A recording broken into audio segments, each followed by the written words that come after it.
साधु साधु साधु नमो तस्से भगवतो अरहतो सम्मा सम्बुद्दस्से नमो तस्से भगवतो अरहतो सम्मा सम्बुद्दस्से नमो तस्से भगवतो अरहतो सम्मा सम्बुद्दस्से बुद्धं शरणं गच्छामि धम्मं शरणं गच्छामि संघं शरणं गच्छामि द्वितीयंपि बुद्धं शरणं गच्छामि द्वितीयंपि धम्मं शरणं गच्छामि द्वितीयंपि संघं शरणं गच्छामि तृतीयंपि बुद्धं शरणं गच्छामि तृतीयंपि धम्मं शरणं गच्छामि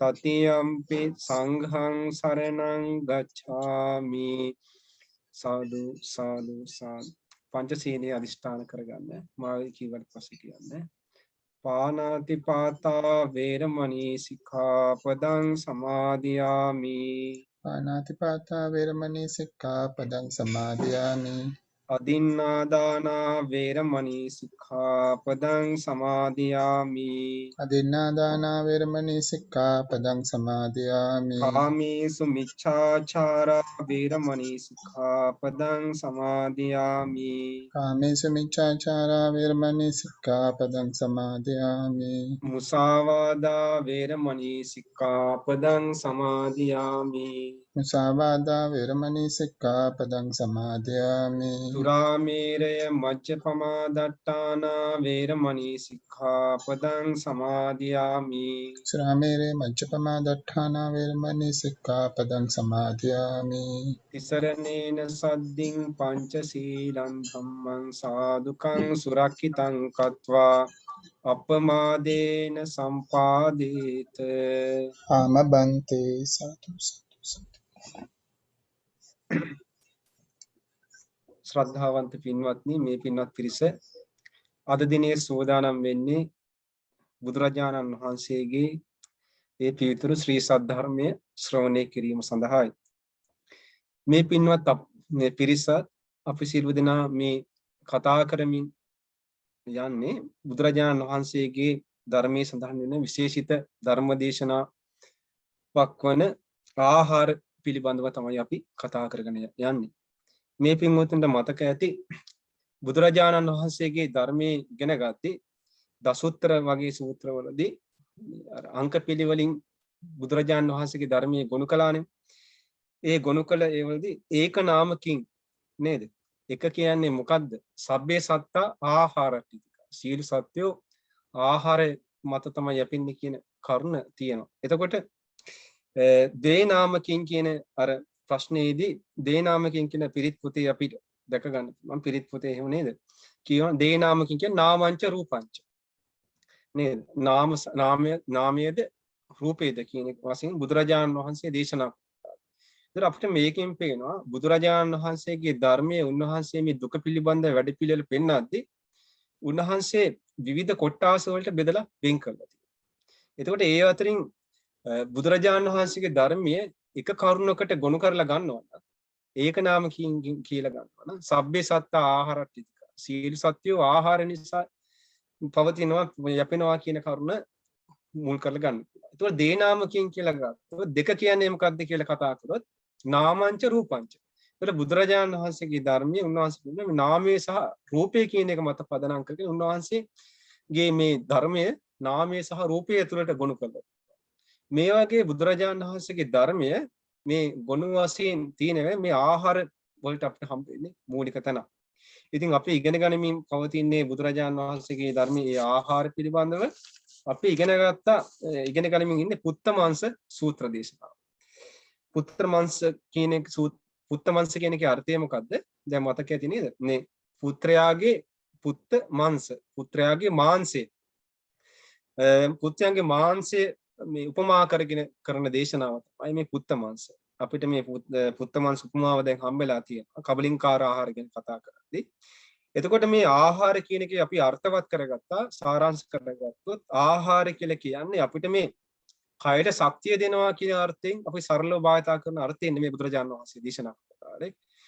උන්වහන්සේ ආහාර කියන එක අර්ථවත් කළේ කරුණු දෙකක් පදනම් කරලා. චත්තාරම් වික්කවේ ආහාරා භූතානං වා සත්තාන ටිතිය. පළවෙනි කරුණ තමයි හටගත්තා වූ සත්‍යයන්ගේ පැවැත්ම පිණිස කියන ටිතිය.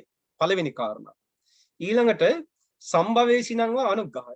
ඒ කියන්නේ නැවත උපතක් සොයන්නා වූ සත්‍යයන්ගේ අනුග්‍රහය පිණිස. ඒ කිව්වේ සසර ගමන පෝෂණය කරගන්න. එතකොට ආහාර කියන එක බුදුරජාණන් වහන්සේ එහෙනම් අර්ථවත් කරලා තියෙනවා ක්‍රම දෙකකට. එකක් තමයි හටගත් සත්‍යයන්ගේ පැවැත්ම සහ සසර ගමන කියන කාරණා. දැන් පටිසම්පාදයේත් අපි ඉගෙන ගත්තානේ. පටිසම්පාදයේත් බුදුරජාණන් වහන්සේ පටිසම්පාදයේ ගැන අපි කතා කරද්දී උන්වහන්සේ පැතිකඩ දෙකකින් උන්වහන්සේ පටිසම්පාදයේ පෙන්නනවා. එකක් තමයි උන්වහන්සේ බලාපොරොත්තු වෙන සම්මාදිට්ඨිය පුදවන. එකක් තමයි අපේ මේ දුක සකස් කරනවා හේතුඵල දහම. පළවෙනි කාරණා. ඊළඟ කරුණ තමයි අපිට මේ දුක සකස් කරමින් යන සසර ගමනක් තිබෙනවා කියන කරුණ පින්නන්න බුදුරජාණන් වහන්සේ පටිසම්පාදයේ උපයෝගී කරගත්තා. ඒ වගේම තමයි මේ ආහාර ගැනත් අපිට මේ උන්වහන්සේ ආහාර ගැන කරන විග්‍රහයේදී අටුවාවේදී හොඳට කියන්නේ චත්තාරම් වික්කවේ ආහාර පින්නත් මහණනි ආහාර හතරක් තියෙනවා. ඒ ආහාර හතරේ ක්‍රියාව මොකද්ද? කෘත්‍ය මොකද්ද? භූතානං වා සත්තානං ටිතිය. හටගත්තා වූ සත්‍යයන්ගේ පැවැත්ම සකසලා තියෙනවා. ඒක පැවැත්ම අරගෙන යනවා. සම්භවේශනං වා අනුග්‍රහය.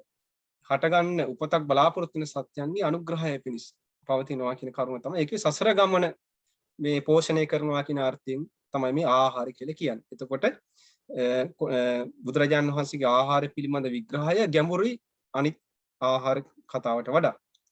එතකොට අපිට ඒකෙද හම්බුණා ආහාර වර්ග හතරක්.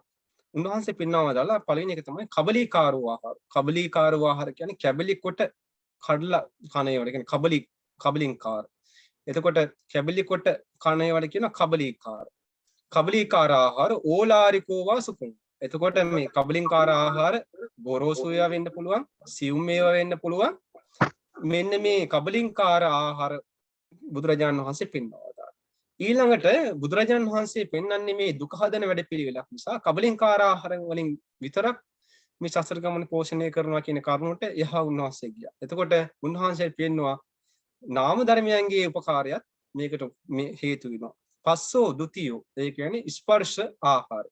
ඒතර කබලින්කාර ආහාරයට අපි උපමා කළා අර පුත්‍රයාගේ මාංශය කාන්තාර මැද්දෙන් අම්මා කෙනෙකුයි තාත්තා කෙනෙකුයි දරුවෙක් එක්ක ගමන් කරනවා. බඩු පොඩ්ඩයි තියෙන්නේ. කාන්තාරයේ ඊතර කරගන්න බැරි වෙනවා බඩු ඉවර. එතකොට මොකද කරන්නේ? අර දරුවා මරණයටපත් කරලා අනේ මේ අපේ එකම පුතා අපිට මේ පුතා නැති වුණානේ කියලා අර ආහාරය ගැන පිළිකුල ඇති කරගන්න. මොකද කරන්නේ? මේ අර ආහාරයේ ප්‍රත්‍යක්ෂා කරමින් තමයි ආහාරය ගන්නේ. අපි මේ කාන්තාරයෙන් ඊතර වෙන්න ඕන කියන අර්ථය. එතකොට යා ආහාරය ගන්නේ ශාරීරික කූඩුව පෝෂණය කරගන්න සතුට පිණිස, ජවයේ පිණිස නෙවෙයි. ඒ ආහාරය ගන්නේ කුමක් සඳහාද? කාන්තාරයේ ඊතර වෙන්න. ඒ වගේ බුදුරජාණන් වහන්සේ දකින්න කිව්වා කබලින්කාර ආහාරය ඒ විදිහට. එතකොට කබලින්කාර ආහාරය ඒ විදිහට දැක්කොත් යා දකිනවා මොකද්ද? පංච කාමය.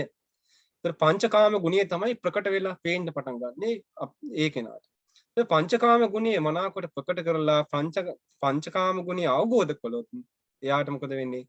අනාගාමි ඵලයටපත් වෙනවා කියලා බුදුරජාණන් වහන්සේ දේශනා කොට වදාළා. ඊළඟට අපි ඉගෙන ගත්තා ඊළඟට මේ පස්ස ආහාරය පිළිබඳව.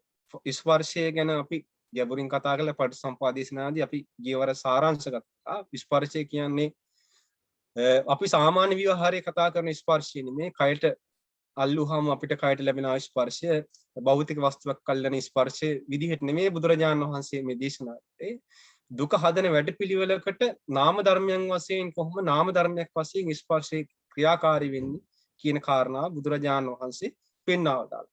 ස්පර්ශයේ හරියට උන්වහන්සේ පෙන්වවදාලේ අර හැම ගහපු එළදෙනක් නේද? හැම ගහපු එළදෙනක් කොහේ ගිහිල්ලා හේතු වුණත් එයාට අර සත්තු කණයකින් බේරෙන්න බෑ. ඒ වගේ තමයි අපි මේ ආයතන හරහා අපි මේ සසර ගමන සකස් කරන එකෙන් මේ ස්පර්ශයෙන් ගැලවෙන්න බෑ. අපිට මේ සසර ගමන පවතිනකම් මේ ස්පර්ශ ආහාරය මොකද වෙන්නේ? ක්‍රියාකාරී වෙන්නේ. හැම මොහොතකම ස්පර්ශ ආහාරයෙන් අපිට මිදෙන්න බෑ. මොකද අපේ ජීවිතය කියලා අපි අරගෙන මේ ආයතන 6ක ක්‍රියාකාරීත්වය. මම මගේ කියලා අපි මේ අල්ලගෙන ඉන්නේ මේ අපේ අත්දැකීම් ගැන කතා කරලා අත්දැකීම් තියෙන්නේ අත්දැකීම් තියෙන ආයතන හරහා. ඇස, කන, නාසය, දිව, කය, මනස හරහා. එතකොට අපි ආයතන තුලින් මේ ලෝකයේ දකින්නේ කොහොමද? මේ මම දකින ලෝකය කියන අර්ථයෙන් තමයි අපි මේ ආයතන හරහා දෙපැත්තකට දාගෙන අපි මේ ජීවිතයේ අත්දැකීම් විඳින්නේ. ඒ හරහා තමයි මේ ස්පර්ශය ඇති වෙන්නේ කියලා. අපි ස්පර්ශයේ ඇති වෙන හතර ආකාරي බුදුරජාණන් වහන්සේ කොහොමද ස්පර්ශය ඇති වෙන හැටි විග්‍රහ කරලා තියෙන හතර ආකාරයකින් අපි ඒ ගැන අපි සාකච්ඡා කළා. ඉතින් ස්පර්ශ ආහාරය දැක්කොත් එයාට දකින්න කොහොමද? දැන් ස්පර්ශය කියන එක යම් කිසි කෙනෙක් දකින්න ඕන නම් එයාට ස්පර්ශය ගැන හොයලා බලද්දී එයාට අහුවෙන්නේ මොකද්ද? අර වේදනාව. එයාට අහුවෙන්නේ මොකද්ද? වේදනාව. ස්පර්ශය අපි තේරුම් ගන්නේ විඳීමක් තුලින්. විඳීම තුලින් තමයි අපි ස්පර්ශ වුණා කියලා දැනගන්නේ. නැත්නම් අපිට ස්පර්ශය අල්ලගන්න ක්‍රමයක් වෙන කිසි දෙයක් නැහැ. කිසි ආකාරයක් නැහැ. ස්පර්ශයෙන් මෙහෙම වුණා කියලා විදිහක් නැහැ. ඒතකොට ස්පර්ශයේ යම් තැනකද අපි දන්නවා පස්සේ ක්‍රියාත්මකද එතන වේදනාව, සංඥාව, චේතනාව ක්‍රියාත්මක වෙනවා අනිවාර්යෙන්ම එතන එහෙනම් සජීවී විඥානීය ක්‍රියාවලියක් සිද්ධ වෙනවා. එතකොට එහෙනම් අපිට මේකෙන් පේනවා අපිට මේ ස්පර්ශයෙන් ගැලවිල්ලක් නැහැ. ස්පර්ශයේ යම්සේද එලිසනම නාම රූපයන්ගේ පවතින. ඉතින් බුදුරජාණන් වහන්සේ මේකනේ පෙන්වන්නේ මේ සියලුම මේ දුක හට ගන්නවා නම් හටගත් ස්පර්ශය ප්‍රත්‍ය කරගෙන දුක හටගත්තා කියලා කියන්නත් පුළුවන් කියලා ඔන්නහේ එක දහම් පරයයකින් පෙන්නනවා. ඒතර අපිට පේනවා එතකොට යම්කිසි ශ්‍රාවකෙක් මේ ස්පර්ශය දැක ගන්න උත්සාහ කළොත් එයාට ස්පර්ශය තේරුම් ගන්න වෙන්නේ දකිද්දී එයාට පිරිසිඳ දකින්න පුළුවන් වෙනවා මොනවද? සැප, දුක්, උපේක්ඛා කියන මේ වේදනාව. එතකොට මේ වේදනාවන් පිරිසිඳ දකින්නවා නම් එයා මොකද වෙන්නේ? අරිය ශ්‍රාවකයා දකින්නවා මේ වේදනාවන්ගේ යථා ස්වභාවය. එතකොට මේ වේදනාව පවා හටගත්තේ කුමත් තුලින්ද?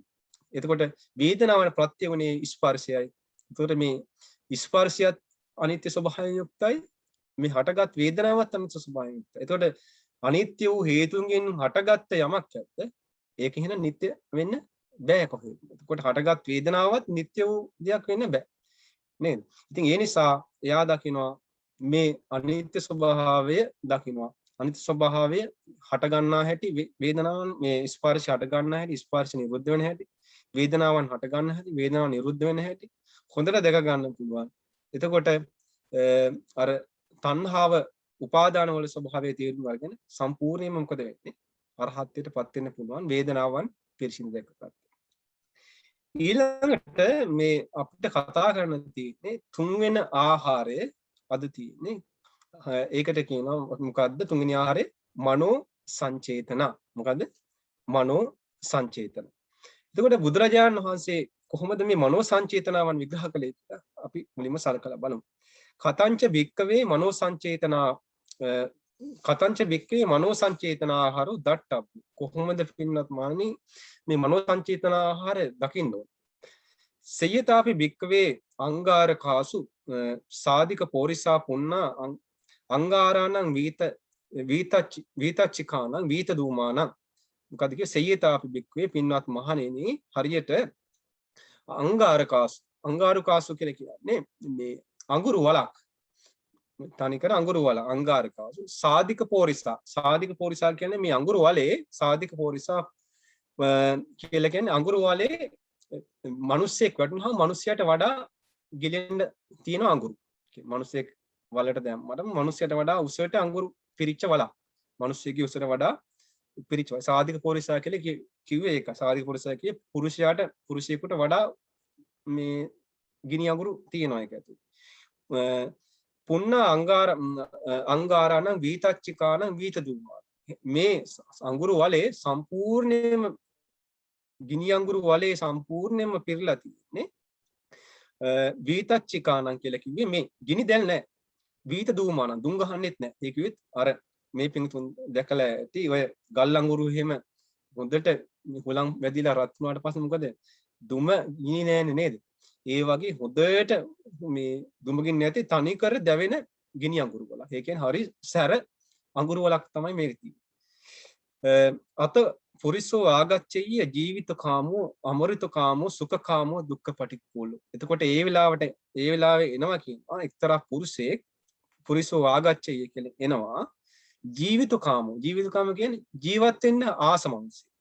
අමරිත කාමෝ මැරෙන්න ආස නැති මිනිස්සු. සුඛ කාමෝ සැපට කැමති මිනිස්සු. දුකට අකමැති මිනිස්සු. දුක්ඛ පටික්කුලෝ දුක පිළිකුල් කරන මිනිස්සෙක් එනවා. ඒ කියන්නේ ජීවත් වෙන්න ආස මිනිස්සෙක් එනවා මේ අඟුරු වල ගාව.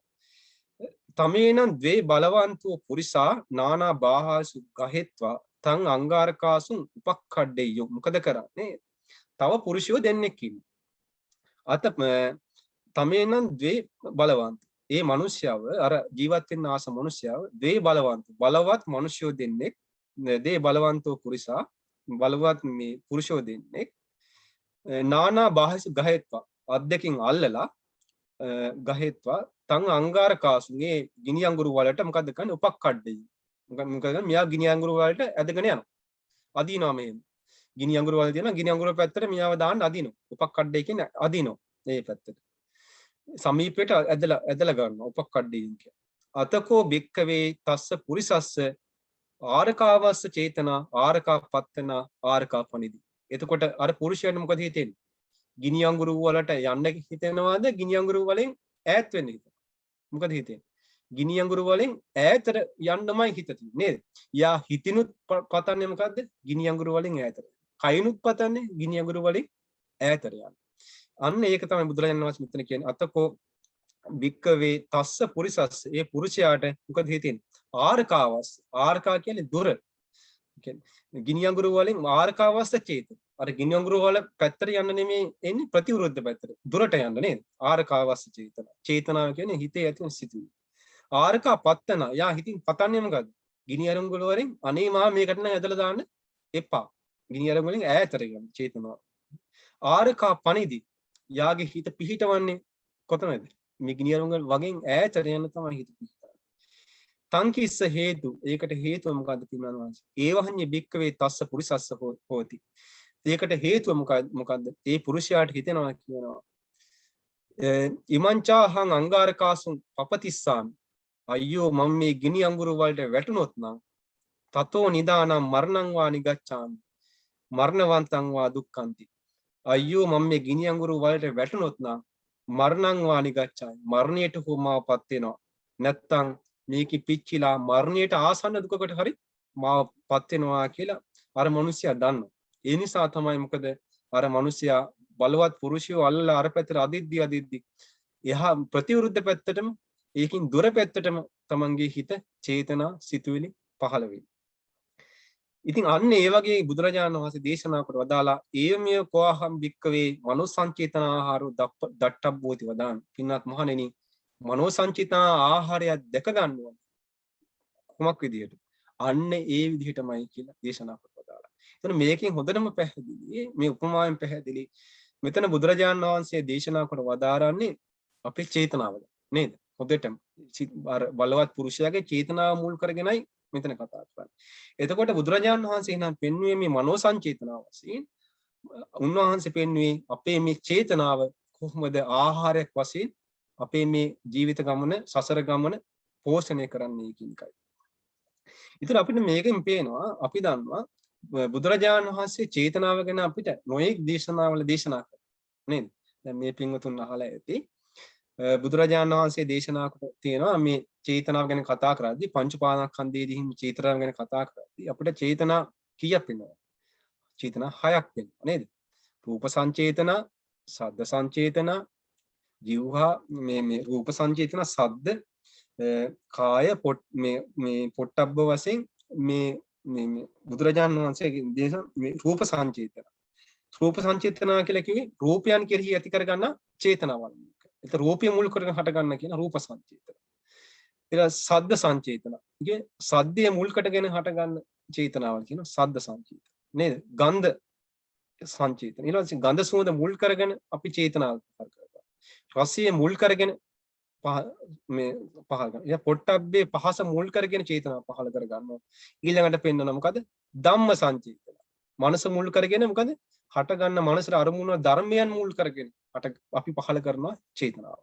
එතකොට චේතනාවන් වහන්සේ 6ක්. නමුත් මෙතනදී අපිට පෙන්වන්නේ මොන වචනද? ධම්ම සංචේතනා කියලාද මනෝ සංචේතනා. මනෝ සංචේතනා කියන අර්ථයෙන් තමයි බුදුරජාණන් වහන්සේ ආහාර විග්‍රහ කරන්නේ. එතකොට උන්වහන්සේ මෙතනින් සම්පූර්ණයෙන් පෙන්වන්නේ අර ආයතන 6 හරහාම ක්‍රියාත්මක වෙන චේතනාව. මොකද මේ ආයතන 6ටම පිළිසරණ වෙන්නේ මොකද්ද? මනසයි. නේද? එතකොට මනෝ තමයි මේකට පිළිසරණ. එතකොට මේ චේතනාවකින් තොරව අපිට මේ පංච පාදානස්කන්ධ වල පැවැත්මක් ගැන කිසිසේත්ම කතා කරන්න බෑ. ජීවිත පැවැත්මක් ගැන කිසිසේත්ම කතා කරන්න බෑ. මොකද ඒකට හේතුව තමයි මේ අපි දකිනවා දැන් බලන්න චේතනාව සම්පූර්ණයෙන්ම නිරුද්ධ වෙන්නේ නැහැ කිසිසේත්ම. කොහෙදී මේ දැන් බලන්න භාවනා අධ්‍යක්ෂ අපි රූප ධානය ගමුකෝ. රූප ධානය ගත්තත් මොකද වෙන්නේ? චේතනාව ක්‍රියාත්මකයි. ඊට පස්සේ රූප ඉක්මලා නාම ධර්ම වලට ප්‍රකට වෙන අරූප ධානය වලට ගියාම මොකද වෙන්නේ? ඒත් චේතනාව ප්‍රකට වෙලා තියෙනවා. දැන් නීව සංඥා නාසංචා යතෙන්ට ගියා කියලා සංඥාව ඇති වුණා. සංඥාව ඇත්තෙත් නැති වෙන තැන එච්චර සියුම් කරනවා නේද? එතකොට ඒ තැනදී පවා මොකද වෙන්නේ? චේතනාව ඒත් තියෙනවා. එතකොට පංච උපාදානස්කන්ධයේ එකක් පංච උපාදානස්කන්ධය හෝ පංච උපාදානස්කන්ධේ ක්‍රියා කීපයක් හැම වෙලාවෙම ක්‍රියාත්මකයි මේ සසර ගම පෝෂණය කරන්නේ. ඉතින් ඒ නිසා පින්වත්නි මේ චේතනාවෙන් තොරව පැවැත්ම ගැන කතා කරන්න බෑ. චේතනාවට එච්චර වැදගත් තැනක් ස්පර්ශය තියෙනවා නම් මොකද හැම අත්දැකීමක් තුළම ස්පර්ශයෙන් තොර වෙන්නේ නැහැ. අපි ඒක ගැන කතා කරා. මොකද හැම අත්දැකීමක් අපි විග්‍රහ කරන්න නම් අපි ඒක අත්විඳින්න නේද? මම මගේ කියලා ගන්න නම් අපි ඒක අත්විඳින්න. මේ මම කියලා ගන්න නම් සම්පූර්ණ අපි ඒක විඳීමකින් ඒක එන්න නේද? එතකොට වේදනාව සම්පූර්ණයෙන්ම එතකොට එතන නිරුද්ධ වෙන්නේ නැහැ. චේතනාව නිරුද්ධ වෙන්නේ නැහැ. එතකොට ඉතින් අපිට මේකෙන් පේනවා මේ චේතනාව කියන එක ඊටම වැදගත් බව අපිට පංච පාදස්කන්ධයේ කතා කරද්දී අපිට පේනවා. අපි චේතනාව ගැන යම් කිසි විදිහට සුළු වශයෙන් කතා කළා පටිච්චසමුප්පාදයේදී මේ චේතනාව කියන්නේ කුමක්ද කියන කාරණාව අපි මුලින්ම තේරුම් ගන්න නේද? දැන් ඒ ගැන අපි විග්‍රහ කරද්දී අපි කතා කළා බුදුරජාණන් වහන්සේ දේශනා කොට වදාලා මේ චේතනාවේ තියෙන කොපමණ වැදගත්කම කියන්නේ කජ්ජනීය සූත්‍රයේදී චේතනාව උන්වහන්සේ විග්‍රහ කරන්නේ හරි පුදුමකම. එතන තමයි ගැඹුරින්ම වැදගත් විදිහින් මේ ගැඹුරින්ම චේතනාව ගැන විග්‍රහ කරනවා. බුදුරජාණන් වහන්සේ චේතනාව කජ්ජනීය සූත්‍රයේදී විස්තර කරන්නේ සංකතං අபிසංකරಂತಿ इति සංඛාරා කියලා තමයි උන්වහන්සේ විස්තර කරන්නේ. කොහොමද විස්තර කරන්නේ? සංකතේ නැවත නැවත අபிසංස්කරණය කරනවා කියන අර්ථයෙන් කියනවා සංඛාරා කියලා. දැන් සංඛාරා කියලා කියන්නේ චේතනාවනේ පංච උපාදානස්කන්ධේ අපි ඒක හම්බෙනවනේ රූප සංචේතනා සද්ද සංචේතනා වශයෙන් විග්‍රහ කරපු.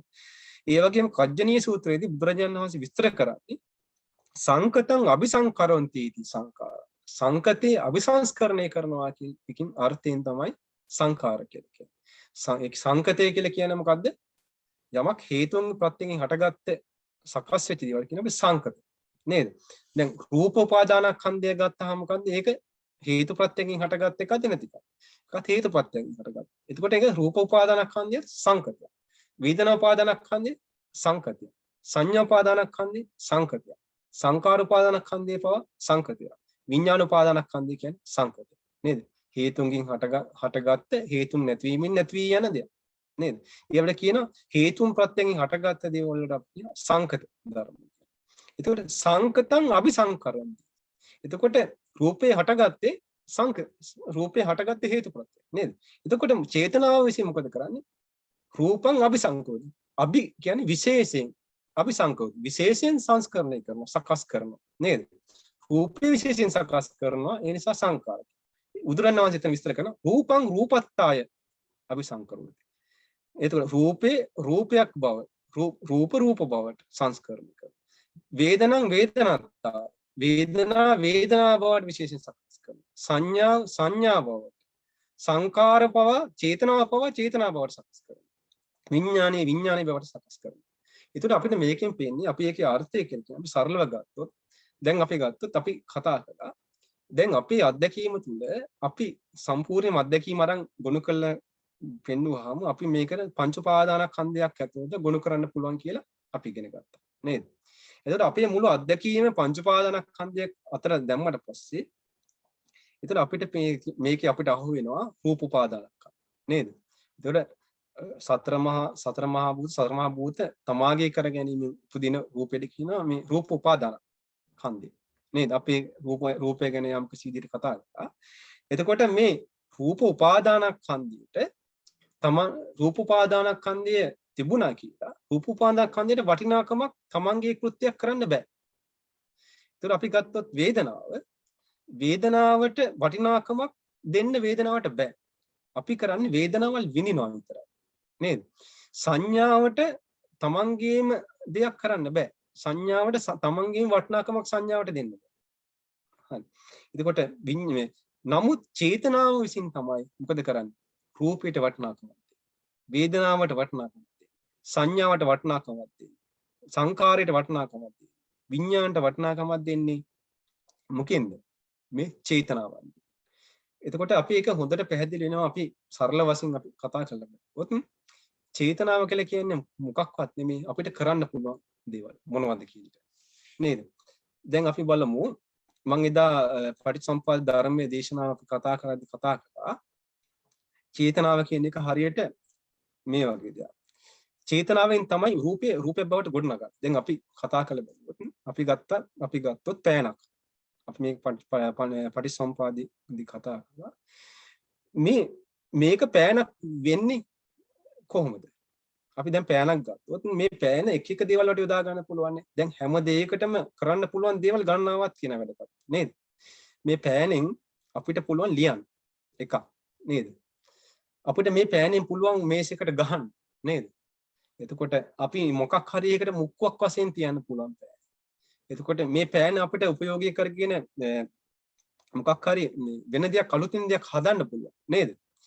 එතකොට මේ වගේ පෑන කියන එකෙන් පෑනක් බවට පත් වෙන්නේ කුමන අවස්ථාවේද? අපි පෑනින් එකකින් යමක් ලියද්දී අපි ඒකට කියනවා පෑනේ කෘත්‍යයක් සිද්ධ වෙනවා කියලා. නේද? ඒතර අපිට මේකේ පේනවා අපිට තෝරා ගැනීමේ හැකියාවක් හැමතිස්සම චේතනාව තුළ තියෙනවා. තෝරා ගැනීමේ හැකියාවක් හැමතිස්සම චේතනාව තුළ තියෙනවා. එතකොට අපි ඒක යම් කිසි කෙනෙකුට ගහන්න උපයෝගී කරගත්තොත් එහෙම අපි ඒක දණ්ඩක්. නේද? ඒක දණ්ඩක් කියලා. අපි ඒක යම් කිසි එකට හේතු කරන්න උපයෝගී කරගත්තොත් අපි ඒක කියනවා මුක්කුවක් කියලා. නේද? අපි ඒ වෙලාවට ඒක පෑන කියන්නේ නේද? අපි ඒකට කියන්නේ මුක්කුව. නේද? එතකොට එහෙනම් මේ පෑන බවට පත් කරන්නේ කුමකින්ද? අපේ මේ චේතනාව තුළ. නේද? එතකොට අපි චේතනාව කර්මීය බවට පත් වෙන්නේ බුදුරජාණන් වහන්සේ කර්මීය කියලා දේශනා කොට වදාළේ අන්න ඒ හේතු නිසා. මොකද හැම තිස්සෙම අපි අරකට රූපයට වටිනාකමක් දෙන්නේ කුමකින්ද? අර චේතනාව මුල් කරගෙන තමයි අරකට එළිය කාලුවකයක් දෙන්නේ. නැත්තම් රූපයට තනිව අපි කතා කළා. තනියම පෙනී ඉන්න බෑ. මම තමයි ලොක්කා කියලා. එයාට තනියම පෙනී සිටින්න බෑ. එතකොට රූපයට අර්ථය දෙන්නේ වටිනාකම දෙන්නේ මේක මොකක්ද කියලා වටිනාකම දෙන්නේ චේතනාව විසින්. නාම ධර්මයන්ගේ ගන්න රුකුල ඕනේ කියලා අපි කතා කරලා පරිසම්පාද. ඒකට චේතනාව කියලා කියන්නේ යම් කිසි විදිහට අපිට හැම මොහොතකම අපිට තෝරා ගැනීම හැකියාවක් තියෙන ඕනේ එකට. දැන් අපි ගත්තොත් බෝලයක් ගත්තොත් අපි ඒක පාවිච්චි කරන්න පුළුවන් සෙල්ලම් කරන්න. නේද? වෙලාවට. ඒතර ඒ බෝලය අපිට නොඑක් විවිධ දේවල් වලට ගන්න පුළුවන්. යම් කිසි දෙයකට උපකාරක දෙයක් වශයෙන් ගන්න පුළුවන්. එතකොට සෙල්ලම් කරද්දී අපි ඒකට කියනවා බෝලය. උපකාරයකට ගන්න දෙයක් වශයෙන් කියන උපකාරයකට ගන්න දෙයක්. ඒ විදිහට නොඑක ආකාරයකින් කරන්න පුළුවන් දේවල් ගොඩාක් තියෙනවා. එතකොට අපිට හැමතිස්සෙම මේ කරන්න පුළුවන් හැම දෙයක්ම අපි එකපාර කරන්නේ නේද? දැන් අපි පෑන උපමාවටම කිව්වොත් අපිට පෑන එකපාර ලියන්නයි දණ්ඩක් වශයෙන් පාවිච්චි කරන්නයි බෑනේ. කරන්න බෑ. එතකොට පෑනක් කියන මේක රූපයක් බවට පෙරළුවේ මොකද්ද? චේතනා සමූහයක් විසින්. හැබැයි අපි මේ හැම චේතනාවක්ම එකපාර ක්‍රියාත්මක කරන්නේ අපිට මේක හැමතිස්සෙම තෝරා ගැනීම හැකියාවක් තියෙනවා. අන්න ඒකට අපි කියනවා මානසිකාරය කියලා. මොකද්ද? මානසිකාරය. අපිට මානසිකාරය යම් පැත්තකට යොමු කරන්නේ අන්න එතකොට අපි මේක ලියන්න ඕන කියන එක තෝරගත්තොත් අපිට ඒකෙන් ලියන පෑන බවට පත් වෙනවා. ඒත් අපි ඒක මානසිකාරය යොමු කරන්නේ දණ්ඩක් වශයෙන් පාවිච්චි කරද්දී ඒක දණ්ඩක් බවට පත් වෙනවා. අපි මානසිකාරය යොමු කරන්නේ මේක මුක්වක් වශයෙන් තේරුම් ගන්න. ඒතර මුක්වක් බවට පත් වෙනවා. අන්න ඒ මානසිකාරයෙන් කරන්නේ ඒ අවශ්‍ය දිශානතිය චේතනාවේ තෝරා ගැනීම සිද්ධ කරන්නේ මොකෙන්ද? මානසිකාරය. මේක හරීම වැදගත් විදර්ශනා. එතකොට මානසිකාරයෙන් කරන්නේ යම්කිසි අවධානයක් යොමු කිරීම. හරියට ඒක අඳුරේ ඉන්න වෙලාවට ටෝච් එකක් ගහනවා. එතකොට අර අපි පෑන කියන එක ගොඩනැගුවේ චේතනා සමූහයකින් නේද? අපි ඒ වෙලාවේ ටෝච් එක ගහන්නේ පෑනක් කියන එකට නම් එතකොට අපි ඒක ලියන පෑනක්. දණ්ඩක් කියන එකට නම් දණ්ඩක්. ඒක යම්කිසි වෙලාවකට මුක්වක් නම් මුක්වක්. එතකොට ඒ දිශානතිය තීරණේ තමයි මේ මානසිකාරය කියන්නේ සරලම අර්ථය. ඉතින් ඒ විදිහට මේ චේතනාව කියන එක කර්මය බවට පත් වෙන්නේ ඒකයි. හැමතිස්සෙම. දැන් අපි සරල වශයෙන් කතා කරා. එහෙම. දැන් අපේ කයට අවධානය යොමු කරලා බලමුකෝ. එතකොට අපේ මේ ජීවිතයේ පවතින අපේ ජීවිතය කියලා ගන්නේ කායික ක්‍රියාව, වාචසික ක්‍රියා, මානසික ක්‍රියා සමූහයක් අල්ලගෙන බන්ධනය කරගෙන තමයි අපි මේ ජීවිතේ ගොඩනගන්නේ.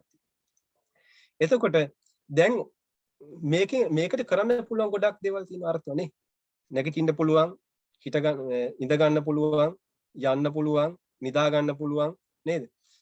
කාට හරි ගහන්න පුළුවන්, බනින්න පුළුවන්. එතකොට මේ ක්‍රියා සමූහයන් මේ චේතනා සමූහයක් එක්ක තමයි අපි මේක බැඳිලා තියෙන්නේ නේ.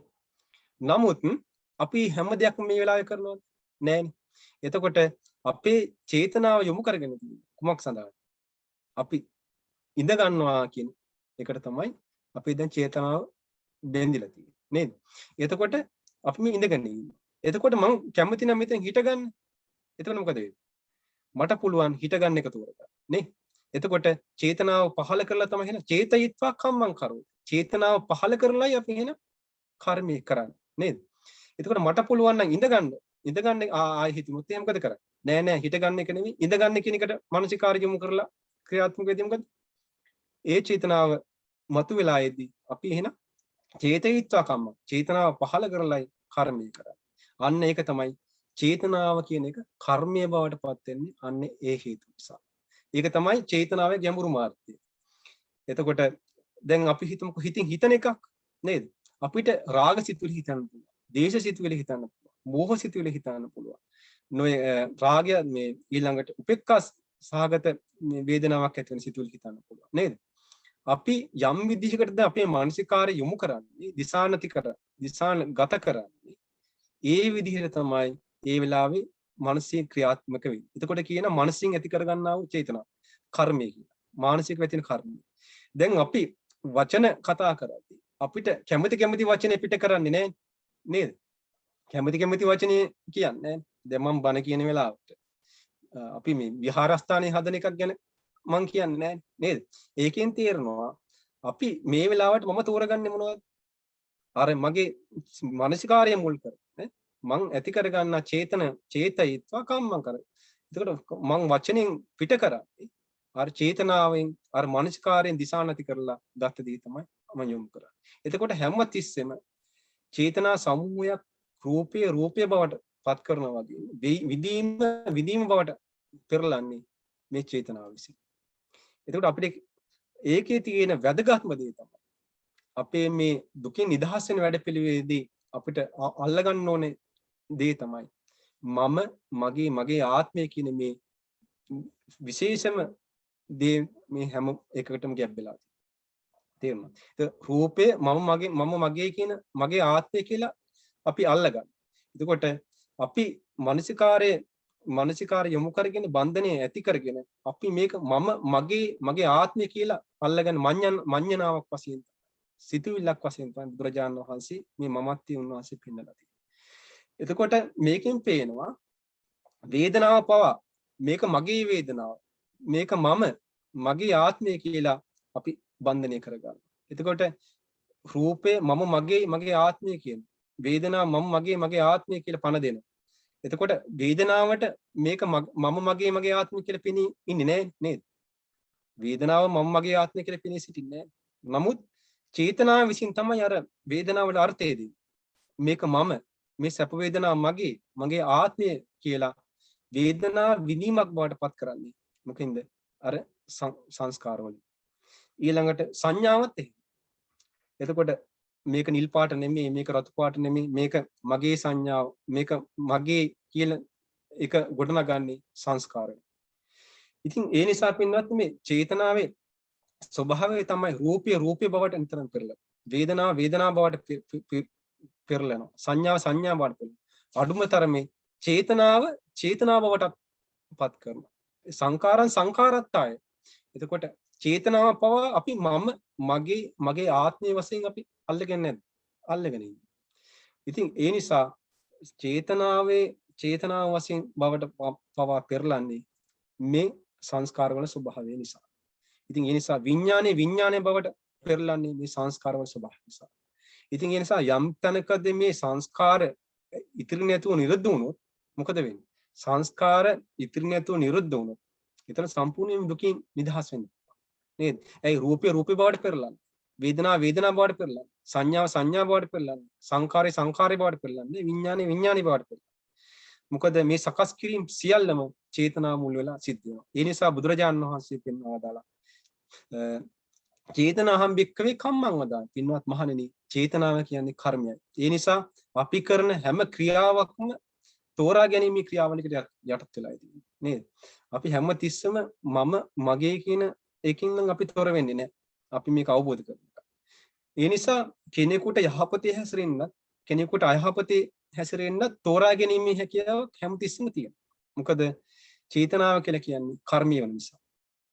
ඉතින් ඒ නිසා චේතනාව කර්මය නොවුනා නම් දුකින් නිදහස් වීමක් ගැන කතා කරන්නත් කෙනෙකුට විදිහක් නැතු වෙනවා. මොකද යහපතේ හැසිරෙන්න හෝ අයහපතේ හැසිරීම හෝ අපිට තෝරා ගන්න බැරි නේද? තෝරා ගැනීමක් කරන්න බැරි නම් කෙනෙකුට එහෙනම් එයාට දුකින් නිදහස් වීමක් ගැන කතා කරන්න බෑනේ. ඉතින් ඒ නිසා මේවා හේතුන් නිසා හටගත්ත හේතු නැතිවීමෙන් නැති යන ස්වභාවීය දේවල් නිසා අපිට මේ දුකෙන් නිදහස් වීම ගැන කතා කරන්න පුළුවන්. ඉතින් ඒ නිසා පින්නත් මේ චේතනාව කියලා කියන්නේ ඒකයි. අපි චේතනාව ගැන කතා කරද්දී මානසිකාරයත් අපිට එතනින් තේරුම් ගන්න පුළුවන්. ඒ නිසා විදර්ශනාවේදී අපි කරන්නේ හුදෙක් විතක්ක ਵਿਚාර කරන්නේ අපි කරන්නේ මානසිකාරය යොමු කිරීම. දැන් අපේ ගියවර අපි කතා කළා ප්‍රායෝගික පැත්ත ගැන කතා කරද්දී අපි කතා කළා කොහොමද මේ සති සම්පජාඤ්ඤය දියුණු කරන්නේ. එතනදී මම ඔබට මේ පින්වතුන් මතක ඇති. එයා සති සම්පජාඤ්ඤය දියුණු කරද්දී එයාට අන්තිමේදී අහු වෙනවා මොකද්ද මේ කොහොමද මේ සිත කය වචනය මෙහෙමලා මේ චේතනාවෙන් තමයි මේක වෙන්නේ කියන තැනට එයාට තේරුම් ගන්න. එතනට එයාගේ සතිය වැඩෙනවා. එයාට තේරෙනවා මේ සියල්ලම සිතින් කයින් වචනයෙන් මම කටයුතු කරන්නේ චේතනා පහළ කරලා. චේතයිත්වා. ඒ සති ඉරියාපතිය දිනු කරද්දී ඉරියාපතිය දිනු වෙන සති සම්පජාඤ්ඤය දක්වා. සති සම්පජාඤ්ඤය දක්වා දිනු වෙදී එයාට ප්‍රකට වෙලා එනවා මේ සියල්ලම සතිය හොඳට දිනු දියාට පේනවා. මේ ඉබේ සිදුවෙන ක්‍රියාවල් නෙමෙයි. එතකොට මේක චේතනාවත් එක්කයි සියල්ල සිදු වෙන්නේ. චේතනාව පහළ කරලා තමයි අපි ඉස්සරහට යන්න ඕකල මේ යන්නේ. චේතනාව පහළ කරලා තමයි නතර වෙන්නේ. චේතනාව පහළ කරලා තමයි අපි හැරෙන්නේ. චේතනාව පහළ කරලා තමයි ආයෙ නැවත එන්නේ. එතකොට ඇස්පිල්ලම් ගහන එක පවා සතිය දිනු වෙද්දී යාට පේනවා අපි මේ හුස්ම රැල්ල පවා චේතනා පහළ කරමින් සිද්ධ කරන්නේ. නේද? දැන් මේ පින්වතුන් මේ නහය මේ වෙලාවේ වහගෙන මොකද වෙන්නේ? නහය වහගෙන හිටියොත් මොකද වෙන්නේ?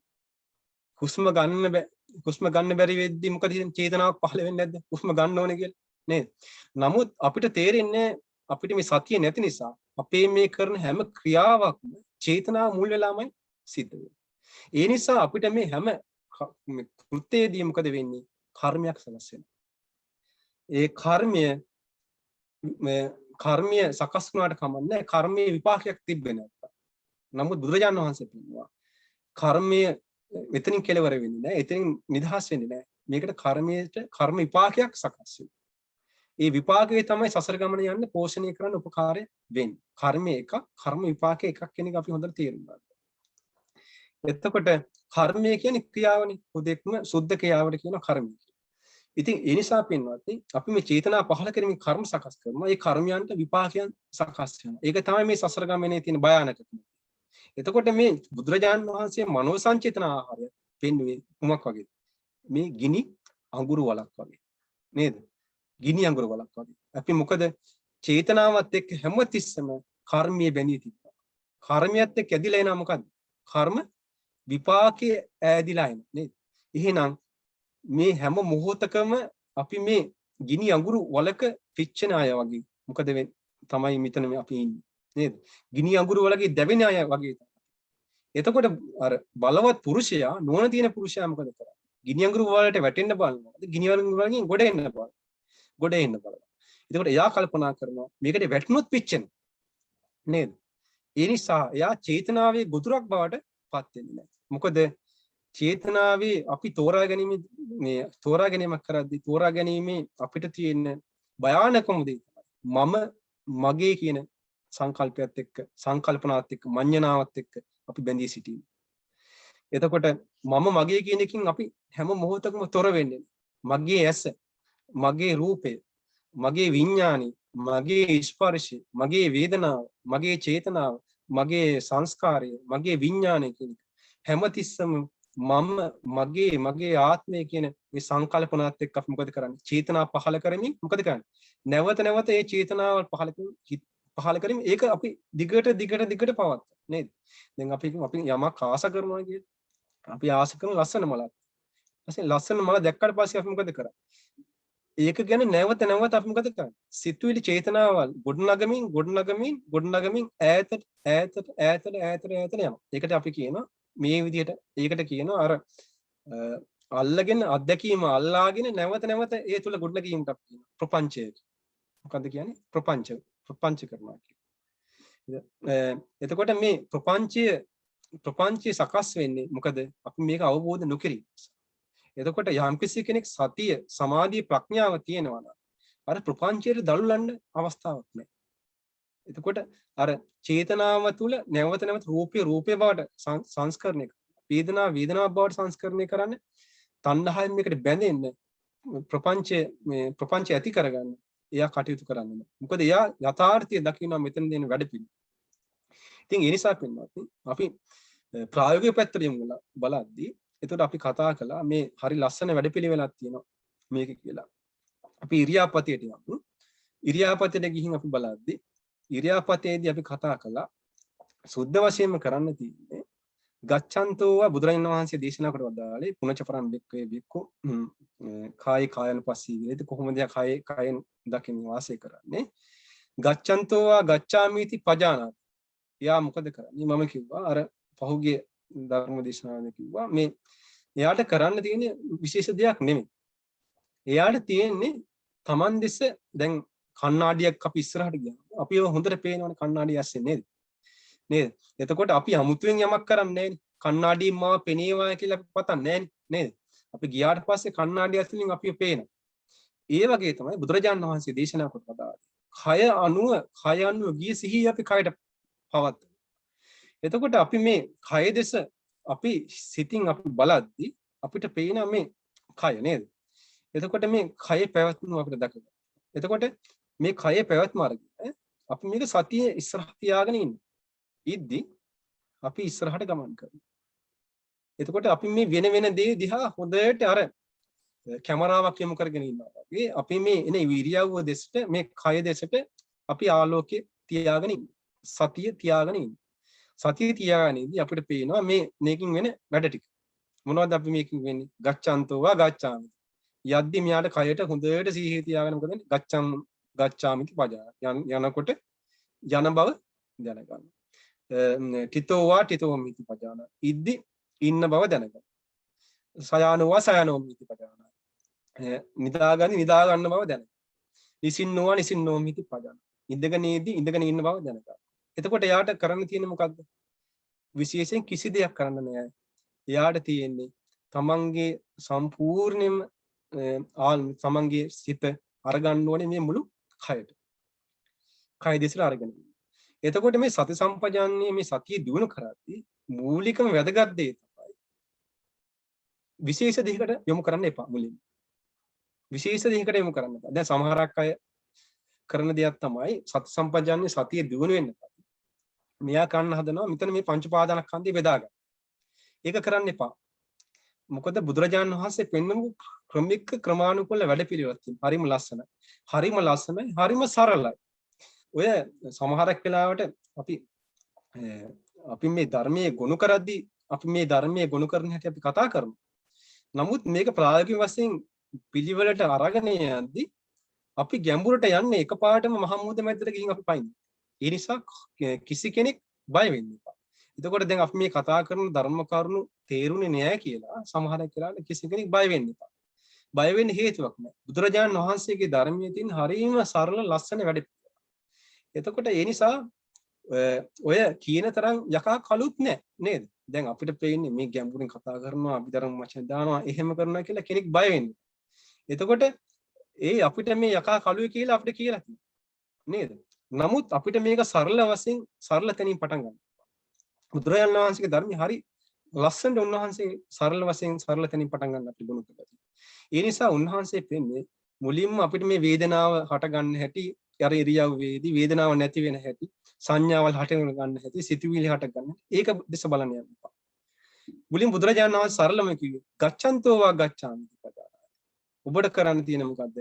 සම්පූර්ණයෙන්ම Taman තුළට සිහිය අරගෙන මොකද කරන්න තියෙන්නේ? Tamanගේ කයට මුළු සිහිය පවත්වාගෙන ඉන්න. ඉඳගෙන මොකද කරන්නේ? සිහිය එතනම තියාගෙන අපි යනවා. නේද? ගච්ඡන්තෝ වා ගච්ඡාමි පදාන. යද්දි යන බව අපි දැනගන්න. ඊට පස්සේ අපි ඉද්දි මොකද කරන්නේ? ඉන්න බව දැනගන්න. ඊට පස්සේ හැරෙද්දි හැරෙන බව දැනගන්න. නේද? මේ විදිහට අපිට මේක ඕනෑම ඉරියව්වකදී අපිට මේක කරන්න පුළුවන්.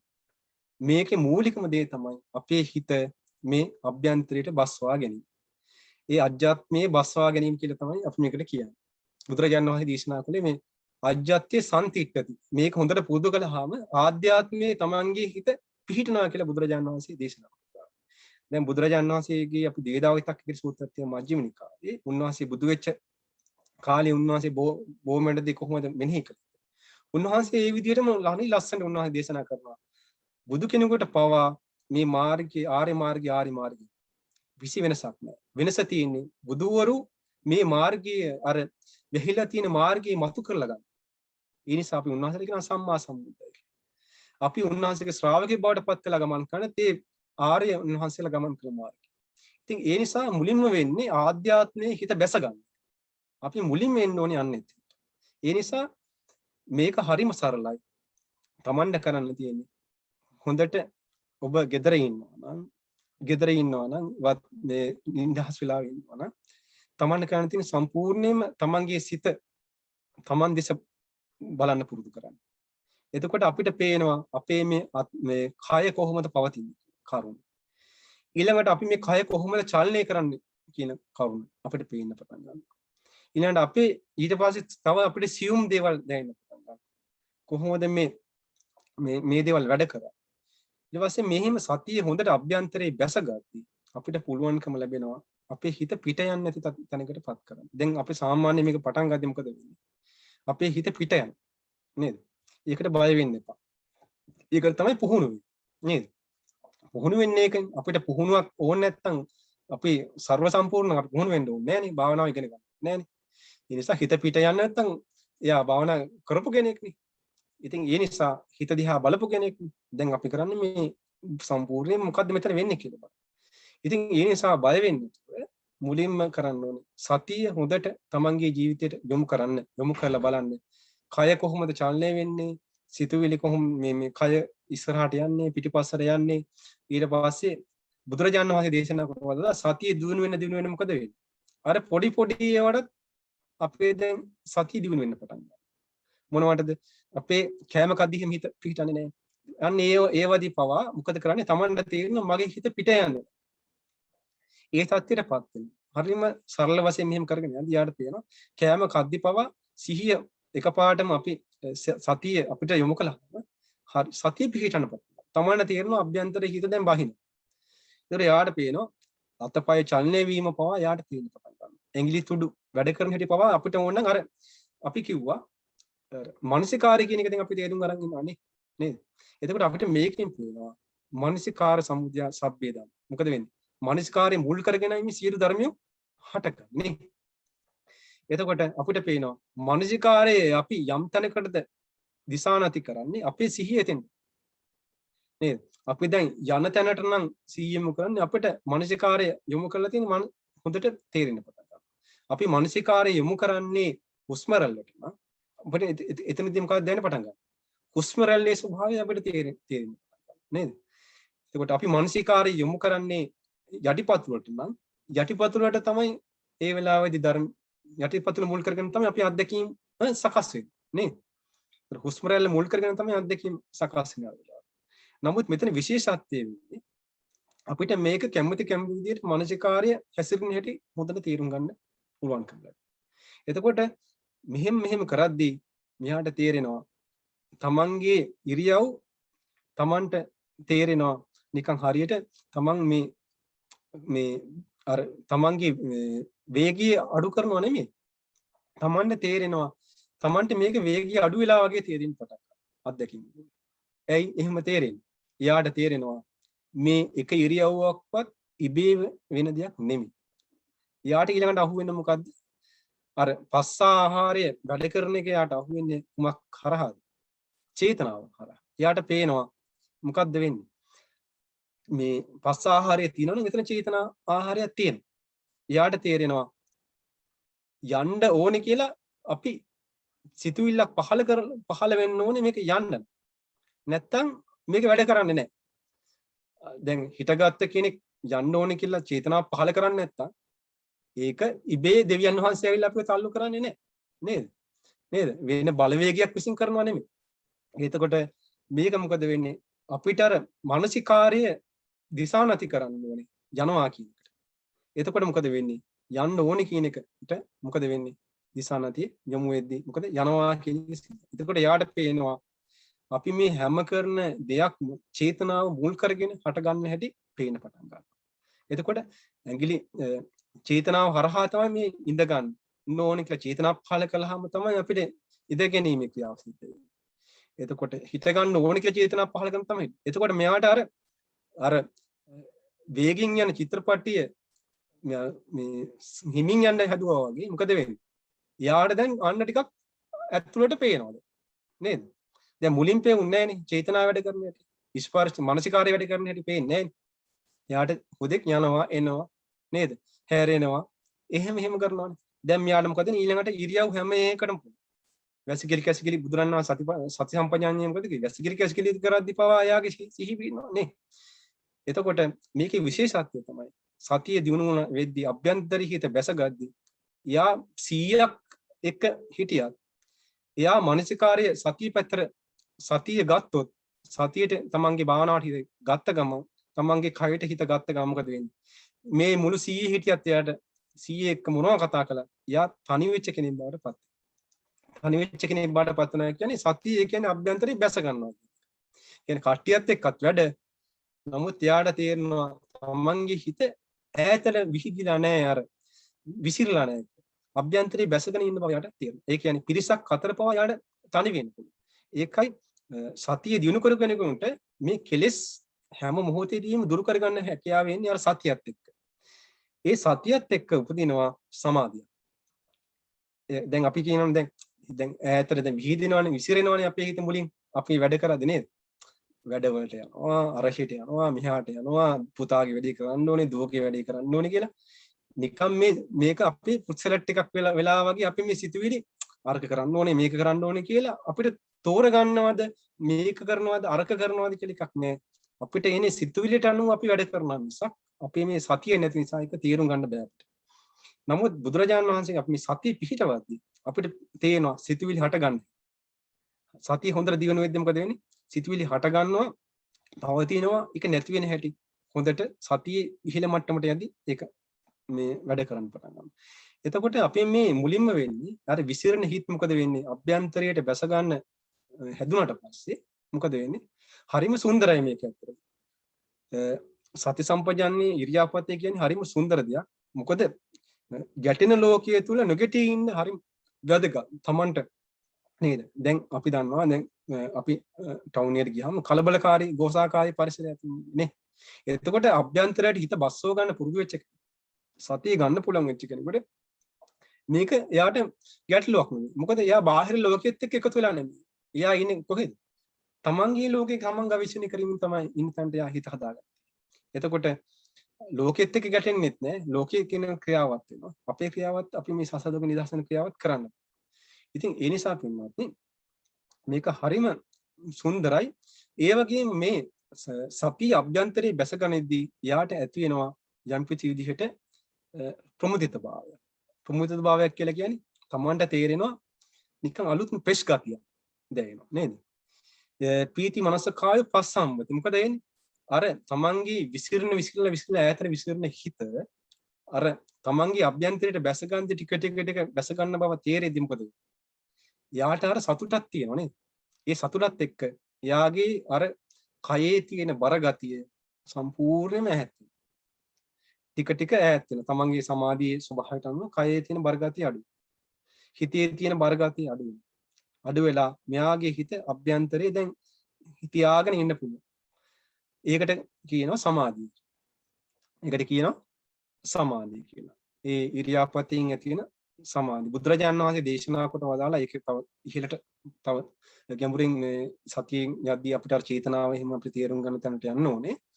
ඉතින් බුදුරජාණන් වහන්සේ දේශනා කොට වදාලා සක්මනේ උපදින, චංකමනේ උපදින මේ ඉරියාපත උපදින සමාධිය චිරස්ථිතිකයි. ගොඩාක් කල් පවතින. එතකොට ඒක හැම මොහොතෙම ගන්න පුළුවන් ගොඩාක් පවතින එක. ඒක ඒ වගේ තමයි මේ ඉරියාපතේදී සති සම්පජාන්නයේදී ඇති කරගන්න මේ සමාධිය හරිම චිරස්ථිතිකයි. ඒක හොඳට කාලයක් පුරුදු කළොත් එයාට අවුරුදු 5ක් අවුරුද්දක් 2ක් 3ක් අමතක වෙලා තිබිලා වුණත් ආයේ ඒකෙන් ගන්න පුළුවන් සමාධිය. එතකොට අපි පොඩ්ඩක් භාවනාවෙන් ඈත් වෙලා හිටියත් සතිය පවත්වා ගන්න බැරි වෙලා හිටියත් එයාට ඉක්මනින්ම උපදව ගන්න පුළුවන් එකක් තමයි මේ ඉරියාපතේ ඇති කරගන්න සමාධිය. හොඳට පුරුදු කරපු කෙනෙකුට අර තැනට ගන්න පුළුවන් නේද? දැන් අපි කියමුකෝ හොඳට දැන් අපි සිංහලෙන් අපි කියමුකෝ ඉංග්‍රීසියෙන් පොතක් කියවනවා කියලා නේද? අපි පොත් කියවන්නේ නැතුව කාලයක් ඉන්නේ නේද? පොත් කියවන්නේ නැතුව අපි එක එක ඒවා කර ඉන්නේ. නමුත් අපිට පොත අතර ගත්තාම අපිට අමුතුවෙන් ආවකට බලයක් දෙන්න ඕනේ නැහැ නේ. අපිට පොත කියවන්න. අපි ඒකට මොකද වෙලා තියෙන්නේ? පුරුදු වෙලා තියෙන්නේ නේ. පුරුදු පුහුණු වෙලා තියෙන්නේ. ඒ වගේ තමයි මේ ඉරියාපතෙන් සහ සති සම්පජාන්නයෙන් උපදින සමාධිය හොඳට පුරුදු පුහුණු කරගත්තොත් අපි කාලයක් අපිට පුළුවන් ඉක්මනින්ම අර සමාධිය අපිට කාලයක් ඇතෑරලා හිටියා වුණත් ඉක්මනින් උපදව ගන්න පුළුවන් තත්ත්වයක් තමයි මේ ඉරියාපත සහ සති සම්පජාන්නයේ තියෙන සමාධිය තියෙන්නේ. ඊළඟට මේ යාට ඊළඟ කාරණා තමයි අපේ ජීවිතවල අපි හැම තිස්සෙම ඉන්නේ බරක. ඒක තේරෙන්නේ භාවනාව කරලා සමාධියක් උපදවගත්ත කෙනෙක්. මොකද අපේ ජීවිතයේ මේ අපේ කෙලෙස් එක්ක තියෙන බරත් එක්ක අපේ මේ කය හරියට බර වෙලා තියෙනවා. දැන් බලන්න ඕගොල්ලන්ගේ හිතවලට ලොකු ප්‍රශ්නයක් වෙච්ච වෙලාවට මොකද? ඇඟ නිකන් පොල්ලකින් ගහලා දාලා වගේ නේද? අපි ලොකු වැඩක් කරලත් නැහැ. නමුත් ලොකු ප්‍රශ්නයක් හිතට ආවට පස්සේ ඇඟට පොල්ලකින් ගහලා දාලා නේද? අපිට පුළුවන් සතියක් විතර උනන් නිදා ගන්න කියලා හිතෙන වෙලාවට නේද? මොකද හේතුව? කෙලෙස් එක්ක මේ හිත විසිරී තියෙද්දී අපේ කයේ තියෙන බරක්. ඒකට කියනවා මේ කයේ තියෙන බර නේද? ඒ කාය දුටුල්ල. මේ මට ඒක කියන වචනේ දැන් මතක නැහැ. කයේ තියෙන බරක්. එතකොට ඒ කයේ බාර නැති විදිහ අපි ඒකට කියනවා කාය පස්සද්ධිය. හිත සංවර වෙදී ප්‍රීතිය සතුටේදී ඒ කයේ බර සැහැල්ලු. එතකොට Tamanටම දැනෙනවා මම මේ හිතියේ නිකන් කළු ගලක් ඔළුවේ තියාගෙන ඉන්නවා වගේ නේද කියලා. කොච්චර මේක බුදුරජාණන් වහන්සේගේ ධර්මයේ කොපමණ මේ ලස්සනද සුන්දරද අන්න පුහුණුව තුලින් උපදිනවා. මොකද්ද? මාර්ගය ගැන සැක නැති බව. අන්නේ ඒ ඇති වෙන විශ්වාසයට කොන්ෆිඩන්ස් එකට තමයි එන්න ඕනේ. ප්‍රඥාවත් එක්ක එන එක එන්න ඕනේ. ඒකට කියනවා ශ්‍රද්ධාව නේද? කියන්නේ ශ්‍රද්ධාව කියන එක උපදවන්න ඕනේ ධර්මයේ තුලින්. නැත්තම් අපි බලෙන් උපදවන දෙයක් නෙවෙයි. ධර්මයේ තුලින් ඉපදෙන්න ඕනේ ශ්‍රද්ධාව. එතකොට අපි අර බුදුරජාණන් වහන්සේ කියන මාර්ගය ආර්ය මාර්ගය ගමන් කරද්දී ඒවා අපිට එකින් එක අපි අත්විඳිද්දී බුදුරජාණන් වහන්සේ ඒකාන්තයෙන්ම අරහන්නේ. ඇත්තම මේ උන්වහන්සේ කියලා තියෙනවා. උන්වහන්සේ ඒකාන්තයෙන්ම සම්මා සම්බුද්ධ වෙන්නේ. නැත්තම් මෙහෙම කියන්න බෑ උන්වහන්සේ. ඒ නිසා උන්වහන්සේට මෙහෙම දෙයක් කියන්න බෑ තථාගතයන් වහන්සේ. මේක උන්වහන්සේ අනිවාර්යෙන් අවබෝධ කරලා තියෙනවා. අන්න ඒ විශ්වාසය, ඒ පදනම ප්‍රඥාවත් එක්ක අපි අත්විඳින්නේ ගොඩනැගිලා එනවා. අන්න ඒ ශ්‍රද්ධාව තමයි අපි ගොඩනගන්නේ. ඒක තමයි කිසි කෙනෙකුට නැති කරන්නේ. ඒ වගේ තමයි පුහුණුවේ මුල ඉඳගෙනම අර ශ්‍රද්ධා ආදී ඉන්ද්‍රියන් ටික ටික වැඩෙන්න පටන් ගන්නවා.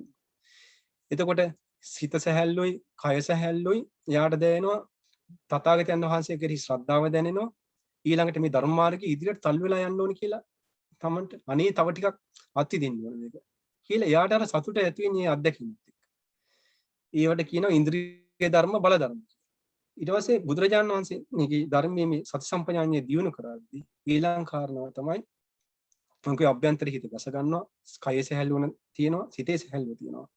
ඒ වගේම තමයි හිතේ ඇති වෙන ප්‍රමුදිත භාවයත් එක්ක කෙනෙකුට ඇති වෙනවා සමහරක් වෙලාවට මේ ඇති වෙනවා මේ හිතේ ආලෝකය.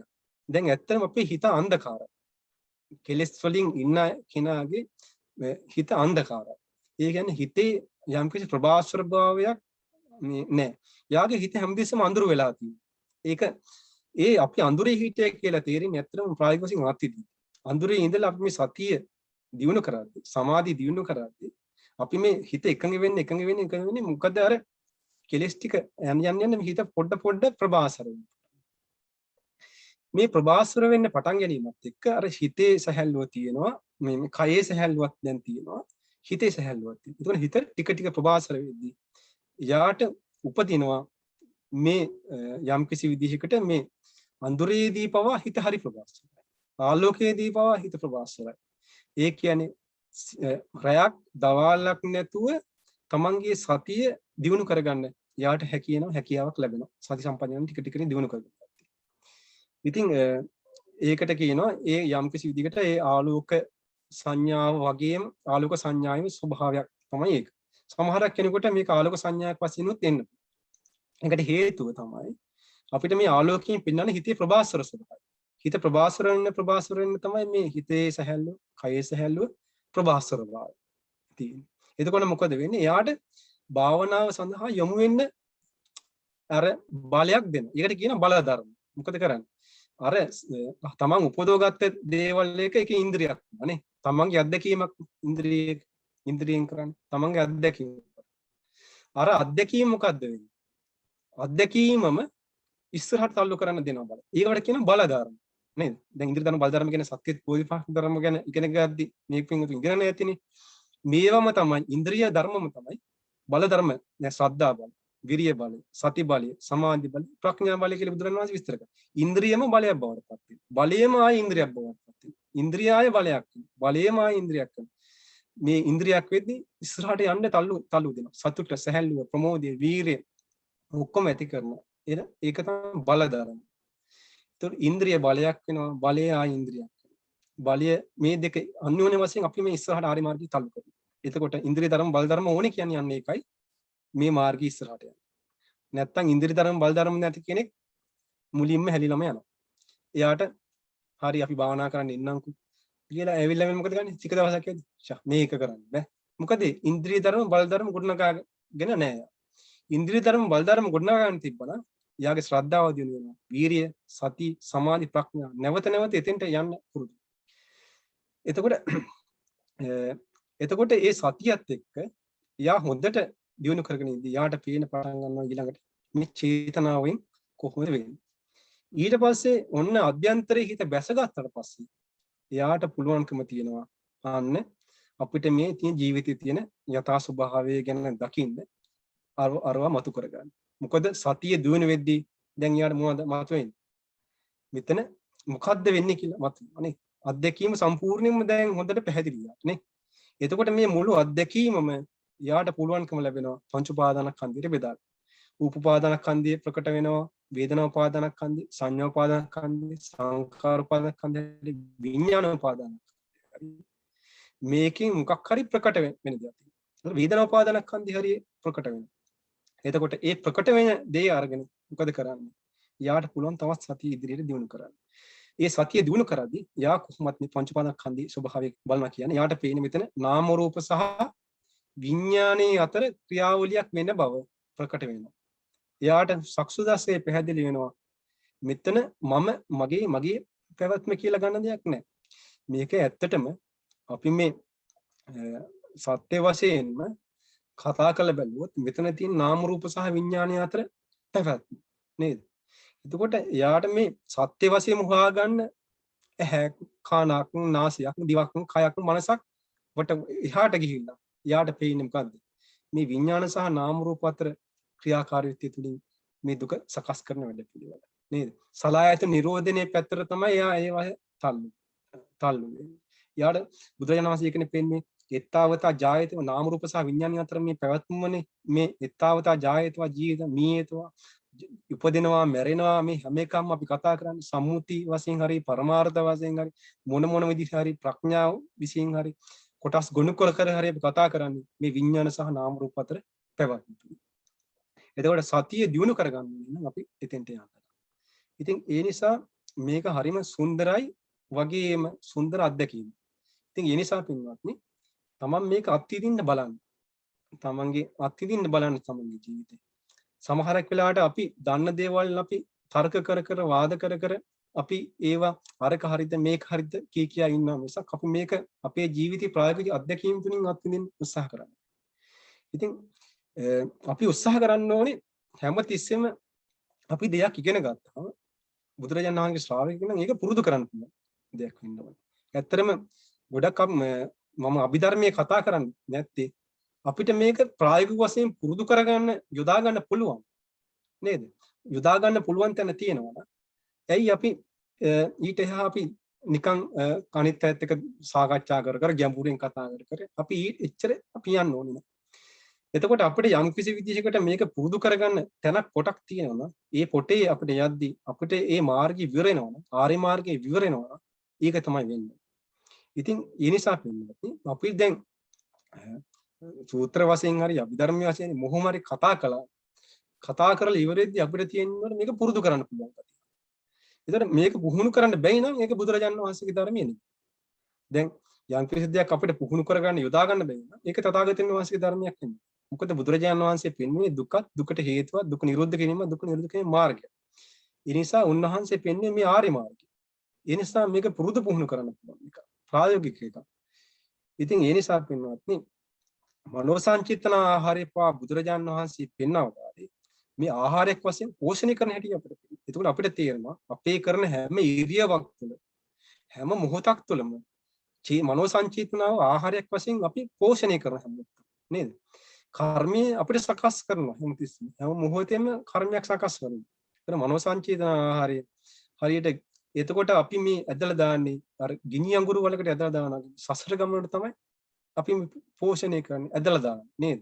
එතකොට මේ මනෝ සංචේතන ආහාරය යම් කෙනෙක් දැක්කේ නැත්තම් එයා මොකද කරන්නේ? ගිනි අඟුරු වලට පැනනවා කියලා නේද? දැන් මේක ගිනි අඟුරු කියලා තේරුම් ගන්න එපා මිනිස්සු නේද? එතකොට ගිනි අඟුරු කියලා තේරුම් ගත්තේ නැතොත් මේ මිනිස්සයා කන්නේ ගිනි අඟුරු වලට පයින්. ඒ නිසා බුදුරජාණන් වහන්සේගේ ශ්‍රාවකයා කරන්නේ මනෝ සංචේතන ආහාරයේ හොඳට තේරුම් ගන්න. අර ගිනි අඟුරු වලේ මොකද වෙන්නේ?